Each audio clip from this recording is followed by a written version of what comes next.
दोस्तों, इस वीडियो में हम आज एक्सेल के कुछ बेसिक फार्मूलाज देखने वाले हैं जो कि एक कंप्यूटर ऑपरेटर या फिर एज ए एक्सेल यूजर आपको जरूर आने चाहिए। इन फार्मूलाज को आने के बाद आप अपने काम को बहुत ही आसान तरीके से कर सकते हैं। तो स्टार्ट करने से पहले अगर आपने अभी तक चैनल को सब्सक्राइब नहीं किया है तो चैनल को सब्सक्राइब कर ले और बेल नोटिफिकेशन पर क्लिक कर लें और इस वीडियो को लाइक करना मत भूलिएगा। तो सबसे पहला जो फार्मूला हम पढ़ने जा रहे हैं वो है काउंट इफ। ये फार्मूला यूज होता है एक जैसी वैल्यू और टेक्स्ट को काउंट करने के लिए। जैसे फर्ज करिए मैंने कुछ वैल्यू और टेक्स्ट को टाइप कर रखा है और इसमें 50 का वैल्यू एक से ज्यादा दफा लिखा गया है और आप देखना चाहते हैं कि ये 50 का वैल्यू यहाँ पर कितनी दफा टाइप हुआ है। तो इसके लिए आपने काउंट इफ का फार्मूला यूज करना है। एक्सेल में जब हम कोई भी फार्मूला अप्लाई करते हैं तो उसमें सबसे पहले आपने इज इक्वल टू टाइप करना है और फिर उसके बाद यहाँ पर फार्मूला टाइप करना है। तो हमने अभी यहाँ पर काउंट इफ का फार्मूला अप्लाई करना है, काउंट इफ। ये आप देख सकते हैं कि नीचे ये काउंट इफ फार्मूला आ रहा है। अब जैसे ही आप कीबोर्ड से टैब की को प्रेस करोगे तो ये ऊपर आ जाएगा। अब आपने रेंज देना है, तो आपने इन वैल्यू को इस तरह से सिलेक्ट करना है। सिलेक्ट करने के बाद कॉमा लगाना है और इसके बाद इन्वर्टेड कॉमा लगाना है। अब यहाँ पर आपने वो वैल्यू टाइप करना है जिसे आप काउंट करना चाहते हैं। तो मैं यहाँ पर 50 टाइप करता हूँ और इसके बाद इन्वर्टेड कॉमा लगाना है, ब्रैकेट क्लोज और एंटर करना है। तो 50 का वैल्यू यहाँ पर 4 दफा टाइप हुआ है। इसी तरह से हम टेक्स्ट को भी काउंट कर सकते हैं। आपने इज इक्वल टू को प्रेस करना है, काउंट इफ ब्रैकेट शुरू करने के लिए आपने कीबोर्ड से शिफ्ट के साथ 9 की को प्रेस करना है या फिर टैब की का इस्तेमाल कर सकते हैं। और इसके बाद आपने इस तरह से रेंज देना है, फिर कॉमा लगाना है, इन्वर्टेड कॉमा। अब आपने कौन से टेक्स्ट को काउंट करना है वो टाइप करना है। मैं यहाँ पर पी टाइप करता हूँ, इन्वर्टेड कॉमा और ब्रैकेट को क्लोज करने के लिए शिफ्ट के साथ 0 बटन को प्रेस करना है। तो यहाँ पर ये पी हमारे पास काउंट होके आ जाएगा। इसके बाद नेक्स्ट फार्मूला है सम इफ। ये फार्मूला एक जैसे वैल्यू को जमा करने के लिए यूज होता है। जैसे यहाँ पर 50 का वैल्यू बार बार टाइप हुआ है। अब हमने इस लिस्ट में से 50 का टोटल निकालना है, तो इसके लिए सम इफ का यूज करेंगे। सबसे पहले आपने यहाँ पर इज इक्वल टू को टाइप करना है और इसके बाद टाइप करना है सम इफ, टैब की को प्रेस करना है। अब इस पूरे डेटा को सेलेक्ट करना है और इसके बाद कॉमा लगाना है, इन्वर्टेड कॉमा लगाना है। अब कौन से वैल्यू का टोटल आपने निकालना है वो यहाँ पर लिखना है। मैं यहाँ पर 50 लिख देता हूँ और इसके बाद inverted comma, bracket close and enter press करना है। तो ये 50 का टोटल यहाँ पर आपके पास आ चुका है। तो इस फार्मूला की मदद से आप किसी भी डेटा के अंदर किसी स्पेसिफिक वैल्यू का टोटल निकाल सकते हैं। इसके बाद नेक्स्ट फार्मूला है प्रोडक्ट। ये फार्मूला मल्टीप्लाई करने के लिए यूज होता है। जैसे फर्ज कर इस 5 को इस 5 से मल्टीप्लाई करना है तो आपने इज इक्वल टू प्रेस करना है और इसके बाद फार्मूला टाइप करना है, प्रोडक्ट, टैब की को प्रेस करना है, इसको सेलेक्ट करना है और ब्रैकेट क्लोज कर देना है और एंटर प्रेस करना है। तो ये मल्टीप्लाई होके आ गया है यहाँ पर 25। लेकिन अगर आपने 2 से ज्यादा वैल्यू को मल्टीप्लाई करना हो तो इज इक्वल टू को प्रेस करना है, प्रोडक्ट टाइप करना है, ब्रैकेट शुरू एंड इस वैल्यू को इस तरह से सेलेक्ट करना है और ब्रैकेट क्लोज कर देना है और एंटर प्रेस करना है। तो ये 100 यहाँ पर आ चुका है मल्टीप्लाई होके। तो किसी भी वैल्यू को अगर आपने मल्टीप्लाई करना हो तो आप इस फार्मूला का यूज कर सकते हैं। इसके बाद नेक्स्ट फार्मूला है सम। ये फार्मूला वैल्यू को जमा करने के लिए यूज होता है। जैसे फर्ज कर इस वैल्यू को जमा करना है कि टोटल क्वांटिटी कितनी आ रही है, तो इसके लिए इज इक्वल टू प्रेस करना है और SUM सम टाइप करना है, ब्रैकेट शुरू और इस वैल्यू को इस तरह से सेलेक्ट करना है और bracket close and enter press करना है। तो ये इसका सम आ चुका है। लेकिन इसका एक शॉर्टकट की भी है। जैसे कि मैं इस सेल पर आता हूँ। अब यहाँ पर आपने शॉर्टकट में सम का फार्मूला कैसे अप्लाई करना है, इसके लिए आपने ऑल्ट के साथ इज इक्वल टू को प्रेस करना है। तो ये खुद ब खुद फार्मूला टाइप होके आ जाएगा, बस आपने एंटर प्रेस करना है। तो इन वैल्यू का टोटल यहाँ पर आ चुका है। इसी तरह से मैं यहाँ पर भी ऑल्ट के साथ इज इक्वल टू को प्रेस करता हूँ और एंटर प्रेस करता हूँ। तो ये सम का फार्मूला अप्लाई हो चुका है। इसके बाद नेक्स्ट फार्मूला है मैक्स। ये फार्मूला किसी लिस्ट में से सबसे बड़ा वैल्यू निकालने के लिए यूज होता है। अब जैसे यहाँ पर जो हमारे पास जो वैल्यू लिखी गई है इनमें हम देखना चाहते हैं कि सबसे बड़ा नंबर कौन सा है। तो इसके लिए टाइप करना है इज इक्वल टू मैक्स और टैब की को प्रेस करना है। अब आपने इन नंबर्स को सेलेक्ट करना है और ब्रैकेट क्लोज कर देना है और एंटर प्रेस करना है। तो यहाँ पर जो हमारे पास वैल्यू आ चुकी है वो है 850। तो अगर आपने किसी डेटा के अंदर किसी बड़े नंबर को चेक करना है तो आप मैक्स फार्मूला का यूज कर सकते हैं।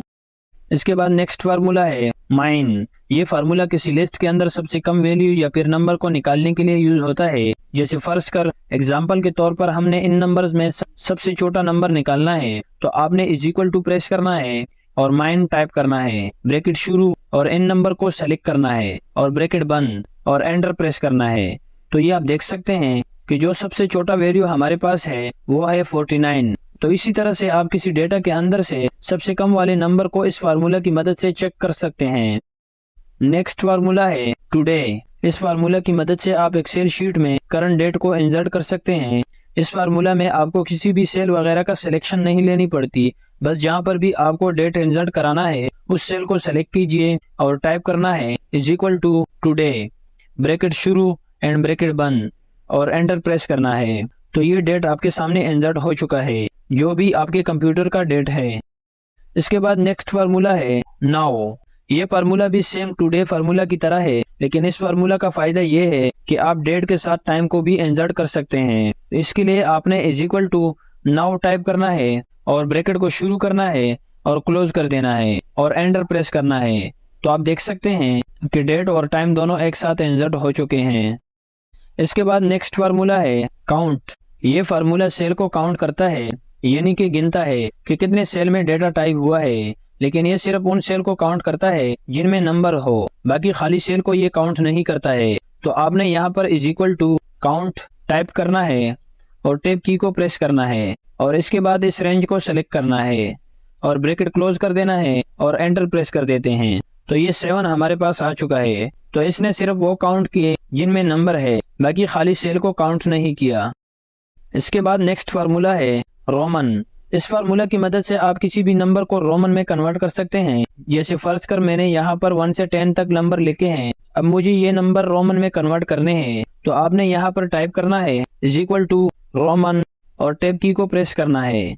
अब आपने इस 1 वाले सेल को सेलेक्ट करना है और ब्रैकेट क्लोज कर देना है और एंटर प्रेस कर देंगे। अब इसको आपने यहाँ से पकड़कर नीचे ड्रैग एंड ड्रॉप कर देना है।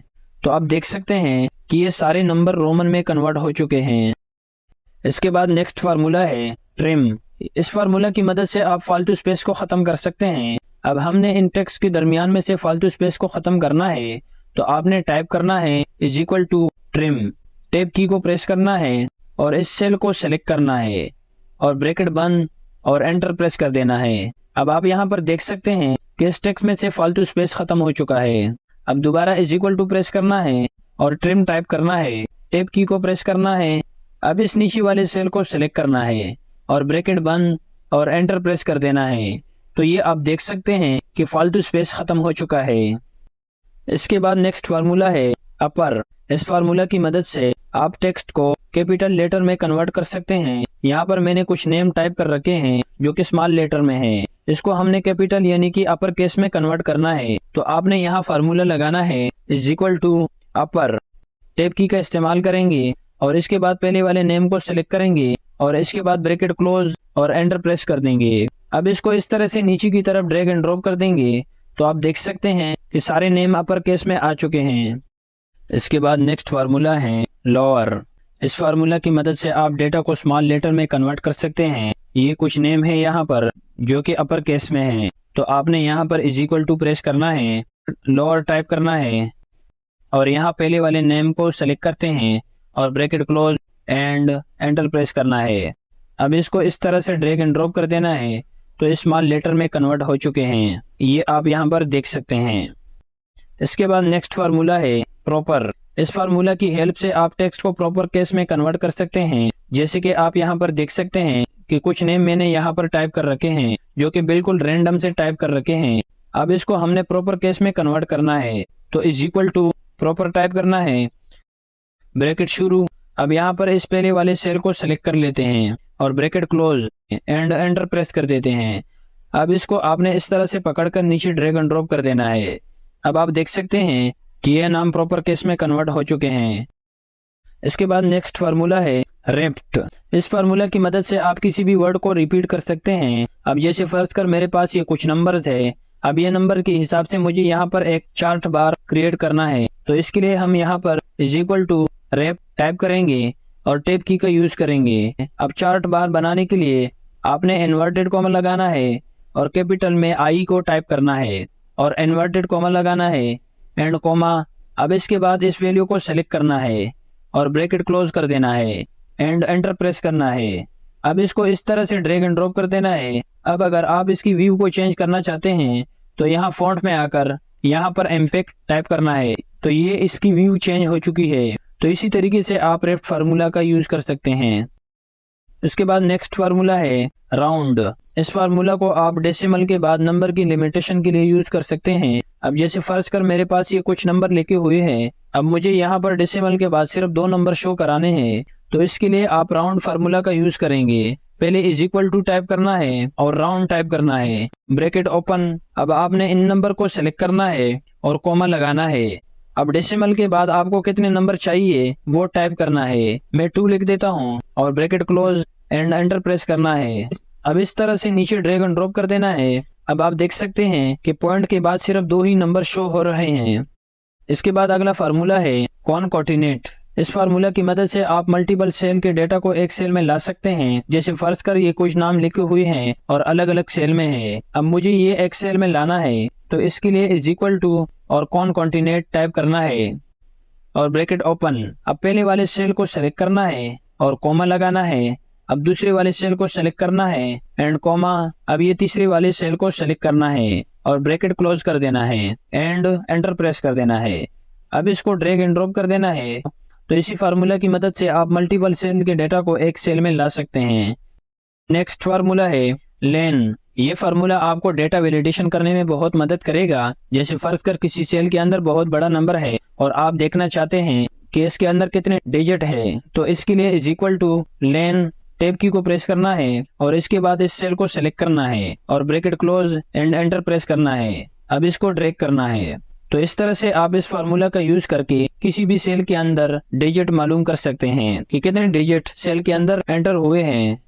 इसके बाद अगला फार्मूला है एवरेज। इस फार्मूला की मदद से आप किसी स्पेसिफिक डेटा का औसत निकाल सकते हैं, यानी कि एवरेज निकाल सकते हैं। अब जैसे फर्ज कर ये कुछ मजदूर के नाम लिखी हुई हैं और साथ में कुछ अमाउंट लिखी हुई है, तो अब मुझे इन सारे अमाउंट का एक एवरेज निकालनी है कि औसतन फी बंदा कितने अमाउंट बनता है।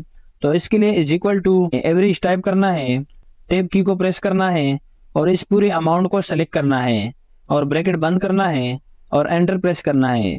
तो औसतन फी बंदा 559 रुपए बनता है। तो इस तरीके से आप किसी स्पेसिफिक डेटा का एवरेज निकाल सकते हैं इस फार्मूला की मदद से। नेक्स्ट फार्मूला है सम प्रोडक्ट। अब फर्ज कर हमारे पास एक छोटा सा डेटा है और इसमें हमने अलग अलग आइटम परचेज किए हैं। अब जैसे यहाँ कीबोर्ड को परचेज किया है, यहाँ क्वांटिटी लिखी हुई है और सामने प्राइस लिखी हुई है। अब जैसे फर्ज कर मुझे मालूम करना है कि जितने भी आइटम हमने परचेज किए हैं इनका टोटल अमाउंट कितना होगा, तो इसके लिए आपने इज इक्वल टू प्रेस करना है और सम प्रोडक्ट टाइप करना है, टैब की को प्रेस करना है। अब यहाँ पर आपने क्वांटिटी को इस तरह से सेलेक्ट करना है और कॉमा लगाना है और फिर इसके बाद प्राइस को इस तरह से सेलेक्ट करना है और ब्रैकेट क्लोज कर देना है एंड एंटर प्रेस करना है। तो ये आपके सामने टोटल अमाउंट आ चुका है। तो पूरे टेबल का एक साथ टोटल निकालने के लिए आप सम प्रोडक्ट का यूज कर सकते हैं। इसके बाद नेक्स्ट एंड लास्ट फार्मूला है कोड। इस फार्मूला में हम किसी भी अल्फाबेट का कोड मालूम कर सकते हैं। जैसे फॉर एग्जांपल हमने ऑल्ट को दबाकर कीबोर्ड से 65 टाइप करते हैं तो आप देख सकते हैं कि ए आ जाएगा। तो इसी तरह से हम किसी भी नेम या अल्फाबेट का कोड मालूम कर सकते हैं।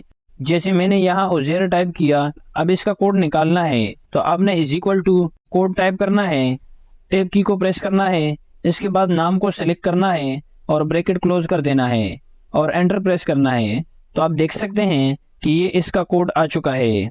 सो आई होप कि ये फार्मूलाज आपके बहुत काम आएंगे और आपके काम को और आसान कर सकते हैं। आखिर में आपसे एक रिक्वेस्ट है कि आपने इन फार्मूलाज का बराबर प्रैक्टिस करते रहना है, क्योंकि अगर आप प्रैक्टिस नहीं करते हैं तो फिर आपके सीखने का कोई फायदा नहीं है। चैनल को सब्सक्राइब करना मत भूलिएगा। मिलते हैं नेक्स्ट वीडियो में।